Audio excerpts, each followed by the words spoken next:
Super સિક્સમાં હવે વાત બેટ દ્વારકાની। દેશનો સૌથી લાંબો દરિયા કિનારો ધરાવે છે ગુજરાત અને એટલે જ તે સુરક્ષાની દૃષ્ટિએ પણ મનાય છે એટલો જ સંવેદનશીલ। ત્યારે ચુસ્ત સુરક્ષા વ્યવસ્થા માટે રાજ્યમાં પ્રથમવાર જ એક આઇલેન્ડ પર થયું છે પોલીસ સ્ટેશનનું નિર્માણ।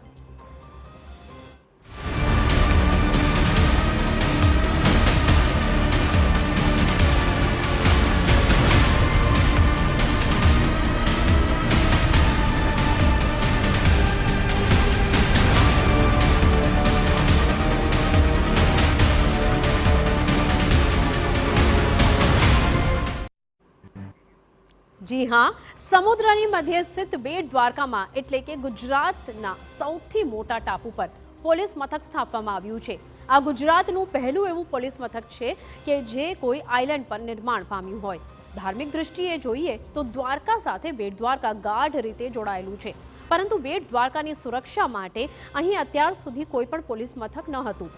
પણ આજે જ્યારે બેટ દ્વારકા વિશ્વના નકશા પર ઉભરી ચૂક્યું છે ત્યારે તેની સુરક્ષા પણ સૌથી મોટો સવાલ છે અને તે દૃષ્ટિએ જ ગુજરાતને મળ્યું છે તેનું સર્વપ્રથમ આઇલેન્ડ પોલીસ મથક, જેનું કરવામાં આવ્યું લોકાર્પણ। સાહેબની જે તાજેતરમાં વિઝિટ હતી 25 ફરવરીએ, એના પછી બેટ દ્વારકા વિશ્વ મેપ ઉપર આવી ગયો છે।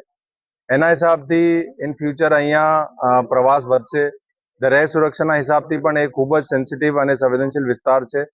એના હિસાબથી એક જે નવો પોલીસ સ્ટેશન ઊભા કરવામાં આવેલ છે અને એના મેઇન હેતુ લોકલ લોકોની સુખાકારી શાંતિ છે। સાથે સાથે જે દ્વારકા મંદિરના જે બધું ક્રાઉડ મેનેજમેન્ટ, ટ્રાફિક મેનેજમેન્ટ અને દરિયાઈ સુરક્ષાની જે વસ્તુ જોવાની છે એ જોશે। પોલીસનું કહેવું છે કે બેટ દ્વારકામાં બનેલું પોલીસ મથક જેમ યુનિક છે તેમ તેના પડકારો પણ યુનિક છે।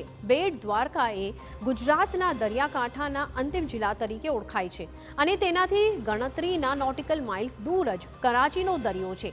સુરક્ષાની દૃષ્ટિએ આ વિસ્તાર અત્યંત સંવેદનશીલ છે અને એટલે જ સામાન્ય પોલીસ સ્ટેશનમાં જે પ્રકારની સુવિધાઓ અને સંસાધનો હોય છે તે તો આ પોલીસ સ્ટેશનને અપાયા જ છે, પણ સાથે જ અફાટ સમુદ્ર અને વિશાળ બેટને ધ્યાનમાં રાખીને આધુનિક સુરક્ષા ઉપકરણોથી તેને સજ્જ કરાયું છે।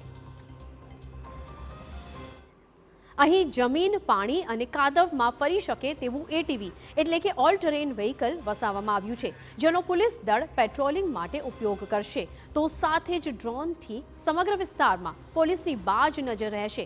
અત્યાધુનિક હાઈ રેન્જના બાયનોક્યુલર પણ પોલીસ મથકને આપવામાં આવ્યા છે, જે દરિયાની અંદરની ગતિવિધિ પર નજર રાખવામાં મદદરૂપ સાબિત થશે। નવા તકનીક લેટેસ્ટ ટેકનોલોજી પણ યુઝ કરવામાં આવશે। 3D મેપિંગના યુઝ કરવામાં આવશે। સાથે સાથે બાયનોક્યુલર્સ જે છે, મોડર્ન બાયનોક્યુલર્સ, એટીવી વ્હીકલ હોય કે ડ્રોન હોય, એના વધુમાં વધુ ઉપયોગ કરીને અમારી પોલીસ જે છે વિસ્તારમાં સતર્કતાથી આપની ડ્યુટી કરશે।